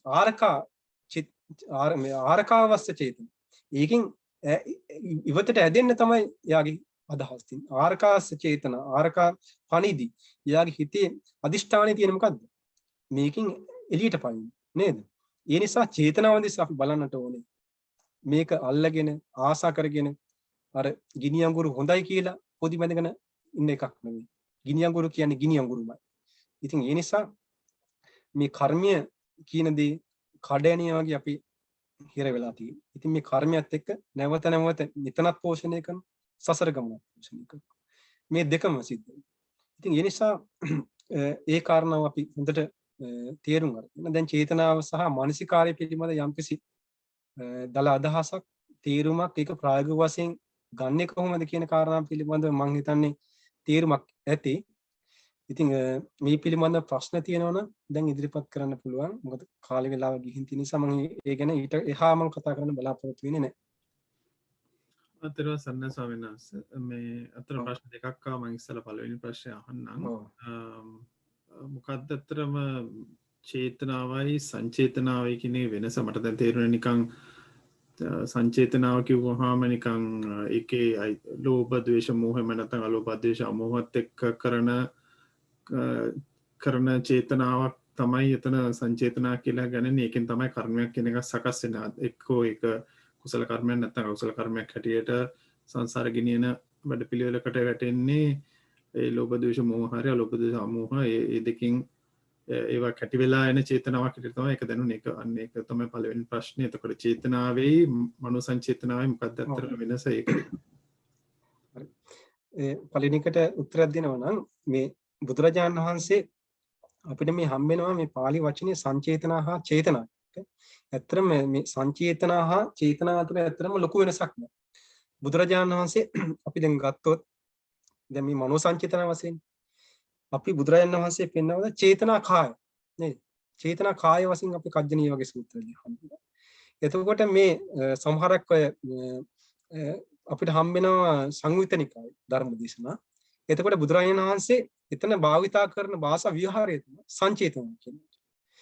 එතකොට මේ චේතනාව වල උන්වහන්සේ පැහැදිලිව යොමු කරන සංචේතන. ඇත්තටම මේ චේතනා සහ සංචේතන අතර ඇත්තටම ලොකු වෙනසක් නෑ. ඒ නිසා මේ භාවිතාවේදී අපි ගත්තොත් සූත්‍ර පිටකය අධ්‍යයනය කළොත් බුදුරජාණන් වහන්සේගේ මේ භාෂා විහාරය යොදා ගැනීම වශයෙන් තමයි අපිට දකින්න පුළුවන්. ඊළඟ කාරණාව තමයි මේ චේතනාව ආහාරයක් බවට පත් වෙන්නේ ඇත්තම කෙලෙස් එක. රාග, දේශ, මෝහ කියන මේ තුන එක තමයි ඇති වෙන්නේ. දැන් අපි කතා කරලා බලුවොත් රහතන් වහන්සේලා අපි රහතන් වහන්සේගේ ස්වභාවය ගැන අපි කතා කරලා බලුවොත් දැන් බුදුරජාණන් වහන්සේ අර කියනවා මේ බුදුරජාණන් වහන්සේ සංවිජ්ජන්තිකෝ ආවසෝ චක්කු. තථාගතයන් වහන්සේට ඇස තියෙනවා. නේද? ඒ චක්කු විඤ්ඤාය රූප නේද? ඇසට පේන රූප තියෙනවා තථාගතයන් වහන්සේ. නේද? ඒ නිසා මේ රහතන් වහන්සේ පවා රහතන් වහන්සේ ගැන කතා කරද්දී පවා අපිට කතා කරන්න වෙනවා චේතනාව. එතකොට රහතන් වහන්සේ පවා චේතනා පහළ කරනවා. නේද? එතකොට ඒකදී හැබැයි බුදුරජාණන් වහන්සේ සංචේතනා චේතනා වශයෙන් මෙහෙම විශේෂයෙන් පෙන්වනවා. උන්වහන්සේ එතනදී පෙන්වලා තියෙන්නේ ස්කන්ධ වශයෙන් තමයි උන්වහන්සේ පෙන්වන්නේ. එතකොට කෙලෙස් සහිත කෙනාගේ හඳුන්වා ගැනීමට උපාදාන ස්කන්ධ වශයෙන් පෙන්වනවා. මොකද කොහොමත්ම කෙලෙස් තියෙන කෙනා උපාදානෙන් බෙදලා නෙයි. ඒතර බුදුරජාණන් වහන්සේ පංචස්කන්ධ කියලා උන්වහන්සේ මේ රහතන් වහන්සේ ගැන අපිට කතා කරන්න දැන් සම්මුතියක් තියෙනවා. නේද? එතකොට රහතන් වහන්සේගේ පැවැත්ම ගැන මේ ජීවත් වෙන රහතන් වහන්සේ ගැන කතා කරන්න රූපස්කන්ධ, වේදනාස්කන්ධ, සංඥාස්කන්ධ, සංකාරස්කන්ධ, විඥානස්කන්ධ කියලා භාවිතා කරපු තැන් සූත්‍ර දේශනාවේ අපිට ඇත්තටම හම්බෙනවා. නමුත් සත්‍ය වශයෙන්ම සත්‍යතෝ තේතතු ඇත්ත වශයෙන්ම ගැඹුරු වශයෙන්ම අර්ථ වශයෙන් ගත්තොත් ඇත්තටම ඇස නිරුද්ධයි, කන නිරුද්ධයි, නාසය නිරුද්ධයි රහතන් වහන්සේ. දිව නිරුද්ධයි, කය නිරුද්ධයි, මනස නිරුද්ධයි. නේද? නමුත් ඒකෙන් කියවෙන්නේ නේ අපිට කතා කරන්න බෑ කියලා රහතන් වහන්සේ. නේද? ඒ නිසා බුදුරජාණන් වහන්සේගේ ධර්මයේ උන්වහන්සේ යොදාගෙන තියෙනවා මේ ස්කන්ධ වශයෙන් උන්වහන්සේ පෙන්නනවා. ඒ වගේම උපාදාන ස්කන්ධ වශයෙන් පෙන්නනවා. ඇස තථාගතයන් වහන්සේට ඇස ඇත, රූපය ඇත, චක්කු විඤ්ඤාය ඉෂ්ඨකාන්ත මේ ඇසින් විදිය යුතු රූපය ඇත නේ. ඒතර වේදනාව ගැනත් කතා කරනවා. සංඥා, චේතනා හැම එකම. මොකද චේතනාව මෙතනදී තියෙන්නේ මේකට අර වැදගත්ම දේ තමයි අර අපි කියවනේ චේතනාවල ගැලවිලා ගිහිල්ලා තියෙන මොකක්ද? මම මගේ කියන අර සංස්කරණය කියන ස්වභාවයයි ගැලවෙන්නේ. ඒ නිසා කෙනෙක් මේ සසර පවතින එක කාය පරියන්තිකං වේදනා කය තියෙන එක රහතන් වහන්සේට පරියන්තික වේදනාවක් තියෙනවා නේද? අර කර්මයේ ගෙවිලා යනකම් තියෙනවා. ඒකයි රහතන් වහන්සේලාට නිබ්බාන ධාතු දෙකක් තමයි. නේද? නැත්තම් රහත් වෙච්ච ගමන් පින්නම් හේතුව. රහත් වෙච්ච ගමන් යා පින්නම් පාන්නේ නේද? රහතන් වහන්සේ. මොකද කර්ම මේ තාමාර කර්මයේ සම්පූර්ණයෙන්ම ඡය වෙලා නැහැ. ඒක සම්පූර්ණයෙන්ම උන්වහන්සේ නැවත නැවත කර්ම සකස් කියන ඡය කළා. නමුත් පරණ කර්ම සම්පූර්ණ විපාක දීලා ඉවරයි. ඒ කර්ම ටික ගෙවෙනකන් අර කාලය මොකද වෙන්නේ? අර කර්ම ගෙවෙනකන් අර කාලය උන්වහන්සේගේ අර ආයුෂත් එක්ක ඒ තියෙන විදිහට අර පැවැත්මක් තියෙනවා. එතකොට බුදුරජාණන් ඒකෙන් පේනවා මේ අපේ අර චේතනා ව්‍යුහයේ අර අපේ ගන්න චේතනාව මම යනවා කියන චේතනාව නෑ. මම එනවා කියන චේතනාව රහතන් වහන්සේ නෑ. මම ඉන්නවා කියන චේතනාව නෑ. මම දකින්නවා කියන චේතනාව නෑ. ඒක සම්පූර්ණයෙන්ම ගැලි වෙලා ඉවතට ගිහින් තියෙනවා. එතකොට අපි තේරුම් ගන්න ඕනේ මේ චතුරාර්ය සත්‍ය දකින්න අපි තේරුම් ගන්න ඕනේ. දුකට හේතුව තණ්හාවමයි. එතකොට මේ තණ්හාව ගැලවිලා ගියා. නමුත් උන්වහන්සේලා ඉන්නකම් අපිට උන්වහන්සේලා ගැන කතා කිරීමේ හැකියාවක් තියෙනවා. උන්වහන්සේලා චේතනා පහළ කරනවා. රස විඳිනවා. නේද? ඒ රහතන් වහන්සේලා නැති වෙන්නේ නැහැනේ. රහතුනා කියන්නේ. ඒ නිසා විශේෂයෙන් සංචේතන සහ චේතනා අතර ඇත්තෙම ලොකු වෙනසක් බුදුරජාණන් වහන්සේගේ ධර්මයේ නෑ. එක හා සමාන වර්තයෙන් තමයි අපි දැක ගන්න තියෙන්නේ. සූත්‍ර පිටකේ නම් එහෙම ලොකු වෙනසක් පෙන්න පුතනක් මට කොහෙවත්ම හම්බෙලා නෑ.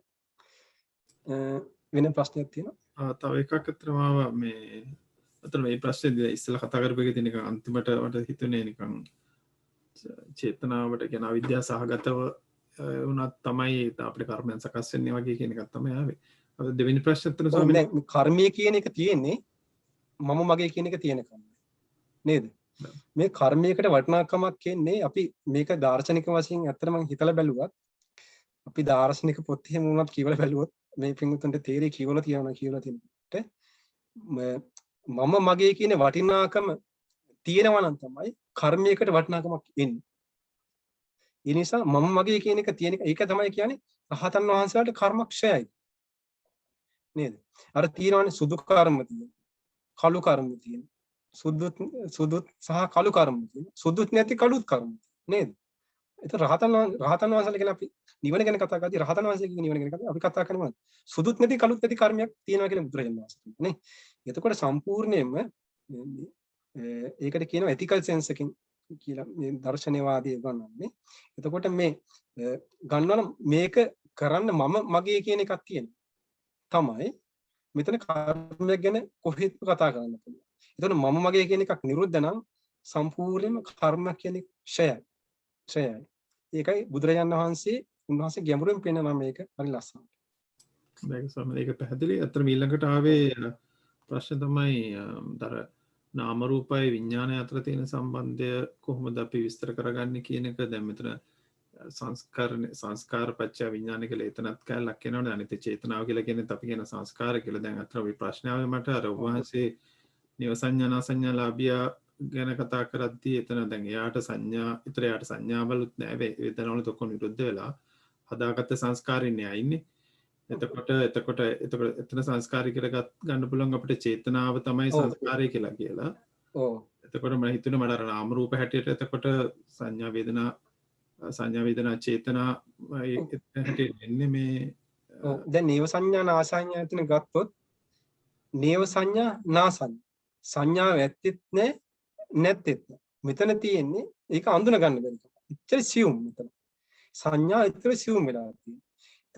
නේව සංඥා නාසඤ්ඤා සංඥාව ඇත්තෙත් නැත්තෙත් අපි කතා කළා මේ මම සංස්කාර ගැන කියද්දි මේ පිටුතට මම කිව්වා මම කව සංස්කාර විස්තර කරද්දි සංස්කාර වල ස්වභාවයක් තියෙනවා ඉදිරියට තල්ලු කරලා දාන ගතිය නේද අරගෙන මම කිව්වේ අර සංස්කාරය ගැන අර උපමාවක් කියලා මේ රෝදයක් කරකවත් යාවතා සංකාරස්සකති තාවතා ගන්තා චිංගුලිතා පපති යම් කිසි සංස්කාරයක් තියෙනවා සංකාරී ස්වභාවය තමයි රෝදෙට සංස්කාරයක් මොකද යාවතා සංකාරස්ස ගති රෝදේ තල්ලු කරද්දි සංකාරස්ස ගති අර සංකාර වල බලයක් තියෙනවා මොකද්ද රෝද කැරකිලා ගිහින් වැටෙනවා එතකොට සංස්කාර වල බලයේ තියෙන එක මොකද වෙන්නේ රෝද කැරකෙනවා නේද සංස්කාර ඉවරෙද්දී මොකද වෙන්නේ රෝද බිමට වැටෙනවා අන්න ඒක තමයි නීව සංඥා නා සංඥා වෙන්නේ සංස්කාරයන්ගේ මොකද තියෙන්නේ සංස්කාරයේ බලය තියෙනවා අන්න ඒකයි බලයෙන් උපදවන්නේ සංස්කාරයන්ගේ ස්වභාවය තමයි ඒක අර පැවැත්ම ඇති කිරීම ඒකයි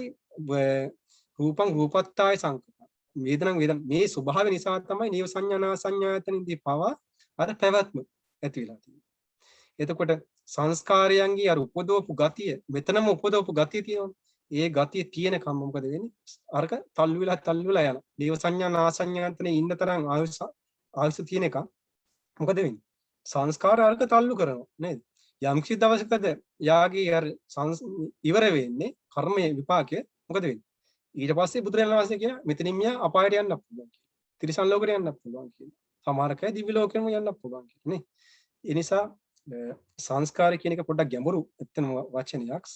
මොකද සංස්කාර කියන එක යෙදීම් ගොඩක් තියෙනවා. ඒකයි. ඒ නිසා පංචපාදස්කන්ධයේ සංඛාර චේතනාවයි. එතකොට අපි පටිච්චසමුප්පාදේ හේතුඵල ධමයක් වශයෙන් ගද්දී බුදුරජාණන් වහන්සේ සංස්කාරය පෙන්නේ කාය සංකාර, වචී සංකාර, චිත්ත සංකාර වශයෙන්. ඒක අපි හොඳට නුවණින් මෙනෙහි කරන ක්‍රමයේ අපි හසුරුව ගන්න ඕනේ හරියට. මම හිතනවා ඒක තේරෙන්නේ නැති කියලා. ඔය ස්වාමීන් වහන්සේ අතර මම පංච උපාදාන ස්කන්ධ සංස්කාර කියන එකෙන් තමයි මම කල්පනා කරේ. ඒතර අර නාම රූප පච්ච විඥාන විඥාන පච්ච නාම රූප කියන එක අතර සංස්කාර කර දුවනවා කියන එක තමයි ඔබ වහන්සේ අතර විස්තර කරපේ. ඉතින් ඒ නිසා මේ අර සංස්කාර වල අර මේ තල්ලු කරගෙන යන්න පුළුවන් අර බලයක් තියෙන නිසා තමයි. පවත්ීමේ බලය නිසා තමයි අර නේව සංඥා නා සංඥායතනෙ වගේ පවතී. ඉතින් ඒකට කියනවා ඒවට කියන සංඛාරාවශේෂ සමාපatti නේද? සංස්කාර අවශේෂ වෙලා තියෙන සමාපatti වශයෙන් තමයි බුදුරජාණන් වහන්සේ පෙන්වන්නේ. අපි ධ්‍යාන විශයෙන් අරගෙන කතා කරද්දී. මම හිතනවා දැන් කාල වේලාව ගොඩක් ගිහින් තියෙනවා. පැය විනාඩි 20ක් විතර. ඉතින් ඒ නිසා මේ මනෝ සංචේතන ආහාරය ගැන හොඳට තේරුම් ගන්න ඇති. ඉතින් මේකෙන් මම මේ පිටුතුන් තේරුම් ගන්නේ කියන වැදගත්ම කාරණාව තමයි මට ගොඩාක් මුමුණා වුණේ මේ ධර්ම කරුණු තේරුම් නැත්තත් මම සති ඉරියාපතේ සහ සති සම්පජන්ණයේ තියෙන සුන්දරත්වය සහ ඒක ප්‍රායෝගිකව අපිට වඩන්න පුළුවන්. ඒක හරිම සරලයි කියලා මට පෙන්වන්න. ඒක අපි ලස්සනට ගැඹුරට යන්න පුළුවන්. ඒකේ සුන්දර දේවල් අත්විඳින්න පුළුවන් කියන කාරණාව පෙන්වන්නයි මම ඒ සමහරක් දේවල් කිව්වේ. ඉතින් සමහරක් කෙනෙකුගේ අත්දැකීම වඩාගෙන යද්දී ඊට එහා ගිය අත්දැකීම් ඇති වෙන්න පුළුවන්. ඒ නිසා මට තේරෙන සීමාවෙන් තමයි මම ඒක විග්‍රහ කළේ. ඉතින් ඒ නිසා යම්කිසි විදිහකට ඒ ප්‍රායෝගික පැත්තෙන් අත්දැකීම් වලදී යම්කිසි ගැටලු තියෙනවා නම් ඒක පුරුදු පුහුණු කරපු කෙනෙක් ඉන්නවා නම් ඒකලන්ටත් පුළුවන් තමන්ගේ අත්දැකීමක් නොවන විදිහට හරි කමන්නේ. තමයි අපිට පිරිසට ඉදිරිපත් කරලා එතකොට අපිට සාකච්ඡා කරන්න පුළුවන්. මේක හරි පැත්ත මොකද්ද? වැරදි පැත්ත මොකද්ද කියලා. එතකොට හැමෝටම ඒක අත්දැකීම වැදගත් වෙනවා මේක ධර්මයට අනුරූප පුහුණු කරගන්න. ඉතින් ඒ නිසා ගැටලු තියෙනවා නම් ඉදිරිපත් කරන්න පුළුවන්. ඉතින් අද දිනේට අපි මේ ධර්ම සාකච්ඡාව දැනට අවසන් කරමු. ඉතින් රැස් කරගත් සියලු පුණ්‍ය ධර්මයන් අල්පේශාක්‍යව මහේශාක්‍යව සීලමු දේවතාවුන් වහන්සේලාට මේ පින් අනුමෝදන් කරමු. දෙවියෝ මේ පින් අනුමෝදන් වෙත්වා. දෙවියෝ දිව්‍ය ආශිර්වාදයෙන් බලයෙන් සැපින් වැඩෙත්වා. දෙවියෝ දෝතුම් නිවනින් සැනසෙත්වා කියලා සාදු කියලා පින් අනුමෝදන් කරමු.